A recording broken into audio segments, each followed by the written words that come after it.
Now on the Deseret First Credit Union hotline is the brand new BYU football offensive line coach, Darrell Funk. Darrell, welcome to BYU football and BYU Sports Nation. Awesome. It's great to be here. I'm fired up to be on this morning. You guys doing okay? We're feeling great. Feeling fantastic. Right. And it's, hey, we can never talk enough football, even if it's in February, right? Absolutely. Absolutely. You're around 24/7. Absolutely. Why was the BYU position the desired job for you at this point in your life? Well, this university, this football program has been a benchmark of excellence for years and years, as long as I've been aware of football, which is a long time since I grew up. I had a football in my crib at one point, so it's been a long time. So to have a chance to join a program like this, not only just the program and everything they've accomplished, but specifically offensive line. This place has produced a ton of great offensive linemen and, as importantly, great offensive lines in unison, which is really what I try to hit. I mean, it's great to have great players, but when they've played so well together over the years and just dominated football games year in, year out, decade after decade, I mean, that to me, it doesn't get any better than this.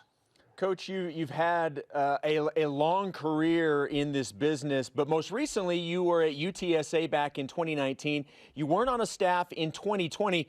Give everybody an idea of what you've been up to over the last year, obviously with COVID and everything else, you know, that everybody's been dealing with. What's the last year been like for you? Yeah, I was at UTSA for a few years, and after the 19 season, the staff left, and I was in the process of right before COVID hit. I had some interviews lined up. I had some things going on, and it was looking like there would be some things. And all of a sudden, that thing hit. And as you know, all of a sudden you weren't flying, you weren't interviewing, you weren't doing that. And then they started hiring freezes and everything. And it just kind of went like that. I had a few opportunities that I thought maybe I should just wait and see. But what ended up happening, and I've always been a person who looks for that silver lining in every cloud. Did I want to sit for a year? No. Did I need to? Someone asked me, well, maybe you recharge your batteries in that year. I didn't need my batteries recharged. It wasn't a situation like that. But what's cool about it is after I kind of finally figured out, okay, I don't even know if there's going to be a college season, I just went right to work in terms of, in fact, I bought a terrific computer system for digital video. And as much of a football junkie as I think I am, I became even more. And I watched more football and just studied the game and schemes and watched offenses and watched defenses and worked hard to become a better coach, so that whether it ended up happening last spring or maybe even this summer or fall, there were a couple opportunities, or this cycle, that I'd be ready. But it actually turned into a positive. Got a chance. I mean, my wife Teresa is awesome. We've been together over 30 years, and it gave me a chance. She probably would say, wow, that you were around a lot, you know, this last year and all that. And I'm sure she did, but it gave us a chance to get reconnected a bit. My kids are great. They're all over the country. Two of them are still in school. One's coaching at Indiana State. And so the only regret I have of that, because I really benefited a lot as a coach this fall, but I wish I would have been able maybe to go to travel, visit a couple staffs, which, you know, some people do when they're taking a year out of it. And that didn't happen. But I enjoyed it, and it's prepped me for this opportunity. Now I'm raring to go. I can tell you that. New BYU offensive line coach Darrell Funk with us on BYU Sports Nation. You talk about those family relationships. Those are obviously critical and drive all of us. There are also relationships within the football world, which feels like a family. So where did the ties begin for you and your football family at BYU with Kalani Sitake or any other member of the current BYU football staff?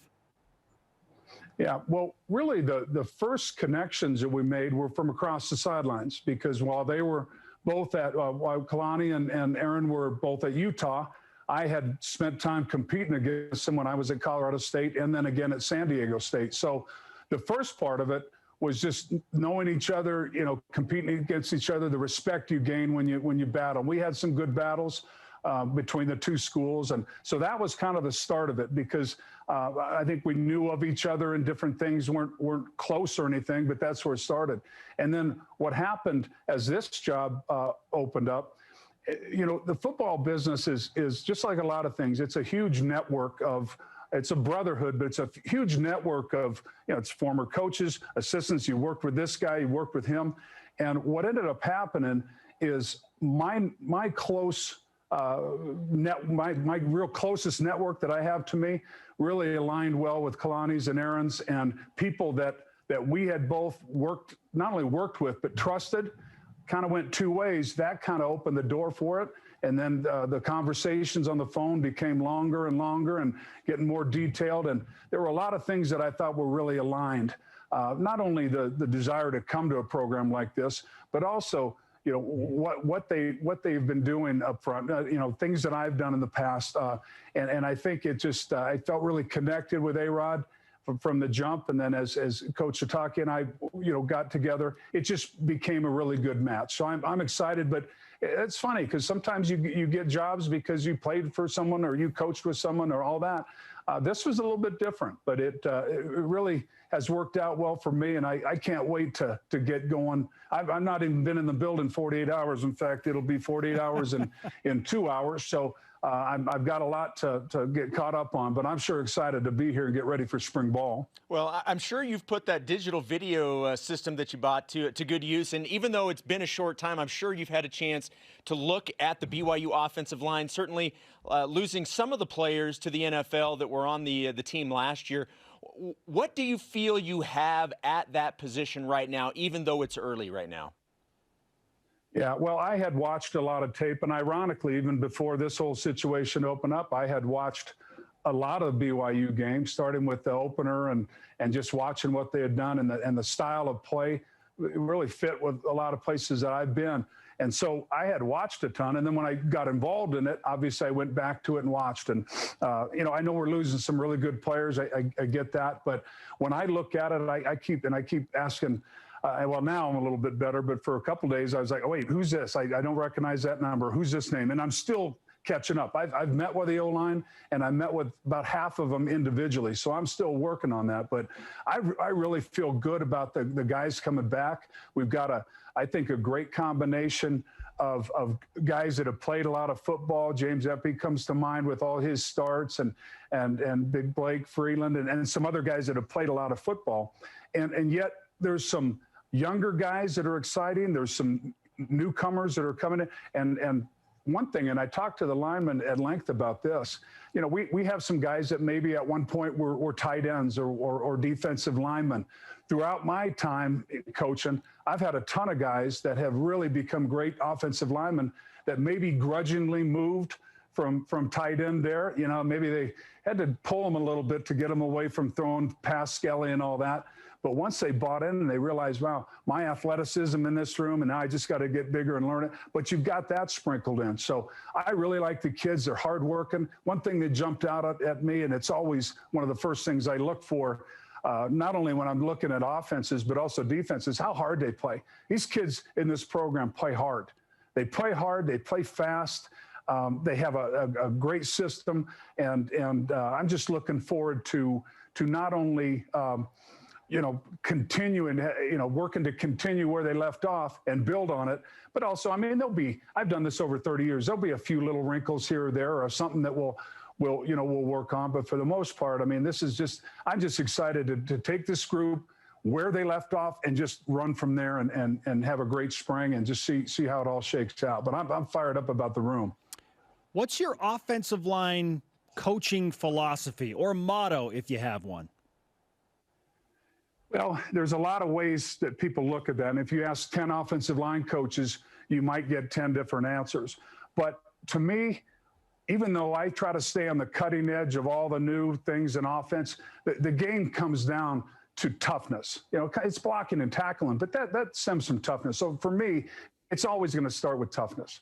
And that's a general word. What does that actually mean? There's a lot of ways to measure it, but we're going to recruit toughness here. They have recruited toughness here. And we're going to, so that to me is always the first thing that I look for. In fact, in my meeting with those guys the other day, I realized we had, different things we were covering, and I used the word toughness quite a bit, and they know it. And that's all physical, mental toughness. Obviously, you have to have the skill sets, the size, different things. But I've had a lot of great players that have gone on to the NFL, and one of my best players was 6'1", 287, and he won the Remington Award. So, you don't have to be, even though we got some monsters in there. We got these guys that are 6'8", 320, 6'8", 3. We've got some of those. But you have to have that ability, and the skills, the size to be able to do that. So you're looking for that. But to me, the other part of it, the effort. I think you judge a coach in any position by how hard their kids play. And I take pride in preaching that and making sure that they can go full speed. I talked to the kids the other day, they got to know exactly what they're doing, which is my job, to go full speed. So it all fits in together. But effort is huge. And then the other part, we will always stress the fundamentals of the game. Yeah, there's some different techniques you can use. There's a couple of things, okay, this might be a good change-up block or a change-up pass set or something, but we're going to be fundamentally sound. We're going to play the game the right way. We're going to run the football. We're going to protect. We're going to put it all together. And I think this group has obviously the base fundamentals down. Like I said, there'll be a couple little things we'll work on. I told them I may make a call one time and they look at me like, I got 3 heads or whatever. I'm like, oh, sorry, I've been using that call for 28 years, but I'm going to use yours. So I'll have to transition a little bit, but I think it's going to be seamless, just judging from my meetings with them so far. Everyone, they seem excited. They seem ready to go. And I just can't wait to get them out on the field and start working on our trade. So you've referenced San Diego State, you referenced Colorado State, you're a Fort Collins native, you played at Colorado State. So I'm going to assume that maybe your impression or how you viewed BYU was maybe slightly different back in the day than maybe it is now that you're wearing the Y. I'm curious what that dynamic has been like, going from probably not liking BYU too much as a player to now being part of BYU. Yeah, and that's interesting. I've been thinking about that a lot because you're right. I mean, when you're an opponent playing against BYU every year, I mean, if you say you don't like them, it's only because they're the best. If you say you don't like them, it's because you're trying to gear yourself up. We always had great respect for BYU, no matter where I was playing, and you knew it was going to be not only great players but well coached, and they're going to play hard, and so there was that. But that was certainly. Every place I've been, we played them. That was one of the games on the schedule. You look and you're like, okay, we got to be ready for that one. But what's interesting, as you mentioned it, and my history playing against BYU has been, up and down. Obviously, BYU's won a lot of games, so a lot of opponents haven't fared well. But I remember coming to this stadium. Steve Young's last year was my first year, and I'd only played special teams. But being there and watching him run around and moving, not knowing what he would do in the future. And I'm in awe of that. And the second year was my actual first start. The national championship year was my first start back at Hughes Stadium in Fort Collins against that team. And I don't remember all the names up front on that defense. All I know is there were some big guys, and I was a young tight end. I was a heavy tight end. I got moved from O-line in training camp because we had an injury. But anyway, and then playing against, and then we won here in '86. Had a little comeback and won the game here in '86. So as a player, going 1-3 as a player isn't something to write home about. But if you think of it, well, you won at Lavelle Edwards Stadium. That's a pretty good accomplishment for Colorado State back in '86, and it was a big game. Now, when you fast forward, when I was, at San Diego State, and we had, we had a couple. Well, even before that, when I was coaching at Colorado State. Again, that was a big game. We won here in '03, played really well. I don't remember the other games. I just can't remember, but I know we won here. So I won twice here. And then San Diego State, we played pretty tough the first year when I was there, and then the second year had a battle here and lost. But just nothing but respect. But always a game you didn't have trouble getting up for as a player, or you didn't have trouble getting the kids up to play BYU. And I know that's still the case for people coming into our building. We wholeheartedly wish you many, many more victories in Lavelle Edwards Stadium. Well, that's great. I'm looking forward to that, and I appreciate that. Coach, it's great to talk with you. Again, welcome to the BYU football program, and we'll do it again soon. Sounds good. You guys have a great day. Appreciate you having me on. You got it. Darrell Funk on the Deseret First Credit Union Hotline. Deseret First, you know why, we show how. Yeah, that's got to be,